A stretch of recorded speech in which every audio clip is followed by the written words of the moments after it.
Euskobar, Terripar eta Hego Euskal Herriko enpresa txipi eta ertainei bideratutako proiektua aurkeztuko dizuegu gaurkoan, haien arteko sare bat sortzeko xedez. Arratsaldeon ikusentzulok ostirala da, beraz asteburuko planak ere aurkeztuko dizkizuegu gaurkoan, eta noski aktualitatea asteragoaz.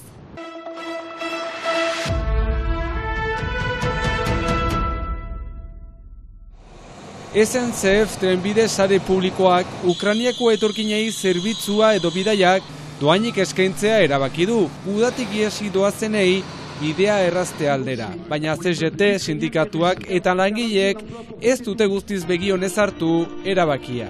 Untsa atzeman dugu SNCF-ak gaita Ukrainiako etorkinei ongi torria emaitea eta trena doainik emaitea, baina guk ez dugu suportatzen galetzea gure lankideei eta kontrolatzaileei, banatzea etorkinak gaita badirela etorkin onak eta etorkin txarrak, eta guk eskatzen duguna da olako situazioetan diren pertsonak guztiak ongi etorriak izan behar direla, eta pobrezia eskapatzen direnak edo gerlaztaz eskapatzen direnak guk lagundu berritugula, haien arraza edo haien kolorea edo haien erlijioari berdintzaigu. Situazioa larria bat da, eta denak ongi etorria direla guretzat. Zentzu horretan bide horiek oztopatzeak arriskua sortu besterik ez duela egiten diote. Berriki, martxoaren 12an, bidasoan desagertu zen pertsonaren kasuak erakusten duen modura. Baina baita joan den urrian trenak berak jota 3 etorkinek bizia galdu zutenean ere. Bostetik salatzen dugu hori Frantziaren eta bizki poliziaren politika hori nun sekatzen duzten etorkinak, eta haiek dira eskapatzen dira demora larriak pasatuzte Europara arribatzeko, Espainia trabeskatzeko, eta ez dugu suportatzen egoera hori, eta orain ikusiz badira biadura nondik etortzen diren etorkinekin, eta hori ez dugu suportatzen eta hori dugu salatzen hor azken momentuetan. Gainera, kontrolatzaile lana ez dela poliziarena eta ez duela izan behar azpimarratzen dute.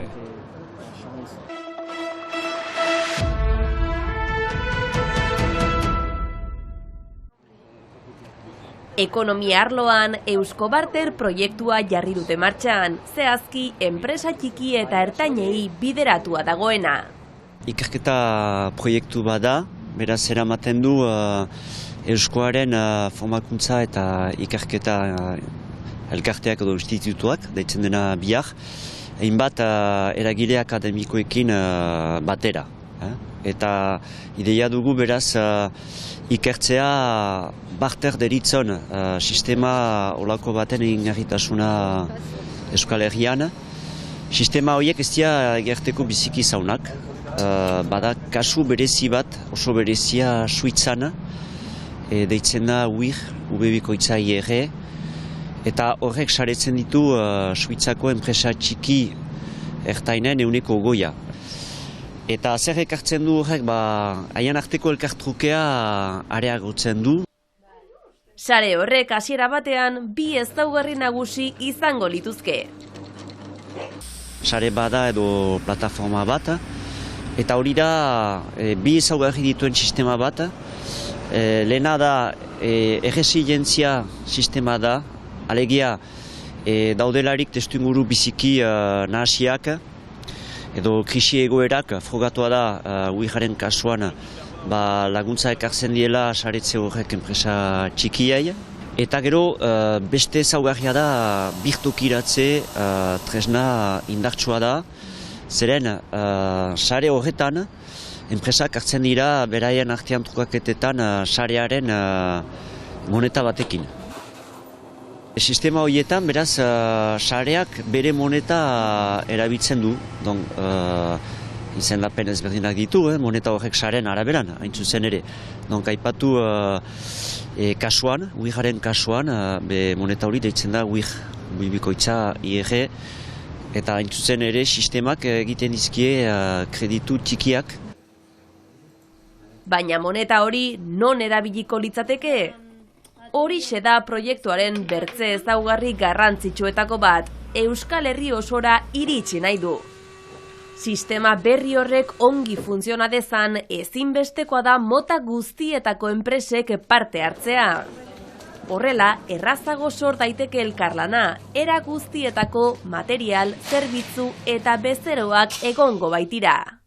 Guretzat Euskal Herria bada, eta besteak beste Euskalen bitartez bizitzen dugu. Mainan, oraindik orain zonbait biziaren eremu konkretuetan errealitate hori garatzeke da. Eta naiz eta iniziatiba frango badauden, eta lan handia egiten den eremu horretan, enpresen arteko elkartrukean, agian oraindik gertatzen dira bi joerak, iparraldekoak gehiago iparraldera so, nahi dut Frantzia aldera, eta hegoaldekoak berba Penintsula aldera gehiago, orduan ea maila batean begirada horiek pixka bat itzulikatzen alditugu elkarri so egoteko. Sistemak ongi funtzionatzeko ezinbestekoa da enpresa bakoitzak sarean aurkitzea nori saldu eta nori erosi. Orduan, behin sistemak funtzionatzen duenean, horrek dentsifikatzen ditu ikaragarri enpresen arteko elkar trukaketak. Eusko Barter proiektuak 2 zati izango ditu hurrengo 2 urteetan garatuko direnak. Lehenengoan mundu guztian dauden truke sistemak aztertuko dituzte, gure lurralderako egokiena dena aurkitu arte. Bigarren fasean Euskal Herriko enpresekin kontaktuan jarriko dira sarearen kide izateko interesa izango luketen jakiteko.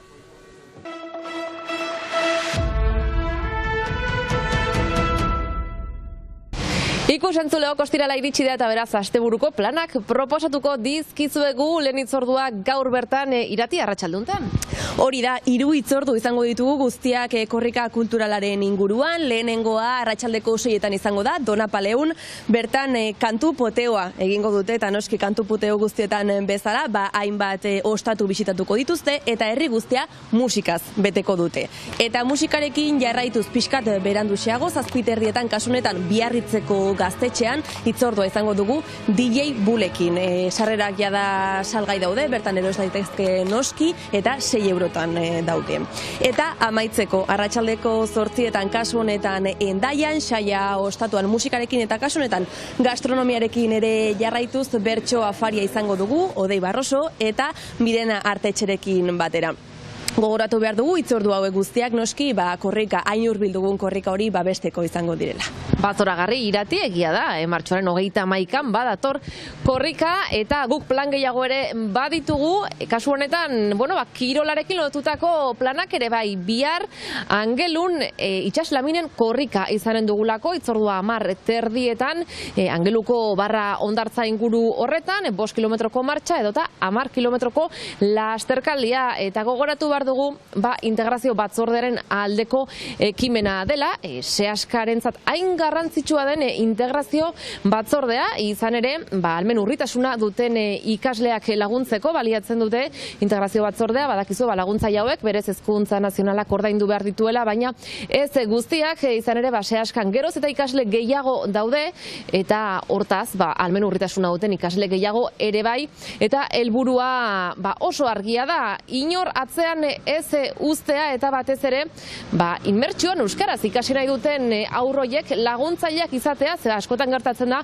laguntzaileak ez baldin baude beste eskola batzuetara joan behar izatea, baino helburua argia da, beraz integrazio batzordeak laguntzaile horiek ordaintzen ditu ikasle guztientzat, ahalmen guztientzat izaten diren, beraz errekurtso do baliabide horiek, eta balen hitzordua itsas laminen korrika Angelun, eta laster ere aprilaren 3 Azkainen neska korrika. Eta amaitzeko, musikarekin hasi gara eta musikarekin amaituko dugu baita ere. Eta gainera korrikarekin lotuta, aipatu duzue, berriki laster hasiko dela Amurrion, esan bezala martxoaren 31 eta Baionan ere korrikarekin lotutako gaualdiak antolatzen ari dira, eta bihar, larun batean, gaueko 9:00 Kalostrapen, bikote, aski ezaguna dugun bikote batek eskainiko dugu bere musika, Polin eta Juletek hain zuzen, bikote Lapurtarra, 2008an pandemia izurrite hasi berritan kaleratu zuten beraien bigarren diska, Beloma izenekoa, euskeraz, frantsesez eta beste baitaren malgatxez abesten